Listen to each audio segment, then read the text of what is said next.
જિલ્લાના સંકલનને લઈને બેઠક યોજવામાં આવી। આજે આપણા દીવદરના રાજવી ગુજરાત વિધાનસભાના પૂર્વ અધ્યક્ષ અને જેમને આ દીવદરની તાલુકાની જનતા ખરેખર ઓગળજી તરીકે જે પૂજનીય છે એવા ગુમાનસિંહજી વાઘેલા બાપુ સાહેબના અધ્યક્ષના નેજા હેઠળ આજે તાલુકાના જે ક્રીમ વ્યક્તિઓ છે એમની એક મિટિંગનું આયોજન થયેલું તે બનાસકાંઠા જિલ્લામાંથી વિભાજન થઈ અને આપણે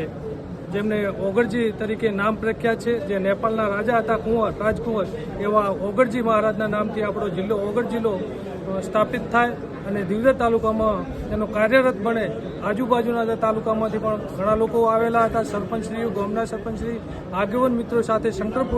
સંકલ્પ લઈ અને આપણે ઓગળ જિલ્લો જાહેર થાય એવી સરકાર સમક્ષ પણ અમારી માગણી છે। ગુજરાત વિધાનસભાના અધ્યક્ષશ્રી સમક્ષ પણ માગણી છે, મુખ્યમંત્રીશ્રી છે, ગુજરાત વિધાનસભાના અધ્યક્ષ સાથે ભારતીય જનતા પાર્ટીના પ્રમુખશ્રી અને આપણા પ્રભારી શ્રી બળવંતસિંહ રાજપૂત સાહેબની પણ અમારી લેખિતમાં પણ અમે માગણી કરી છે અને આપણા થરાદના હાલના ધારાસભ્યશ્રી અને ગુજરાત વિધાનસભાના અધ્યક્ષ શ્રીમાન શંકરભાઈ ચૌધરી સાહેબની પણ અમે લેખિતમાં માગણી કરી છે અને ફરીથી અમે આખા તમામ તાલુકાઓનું સંકલન કરી અને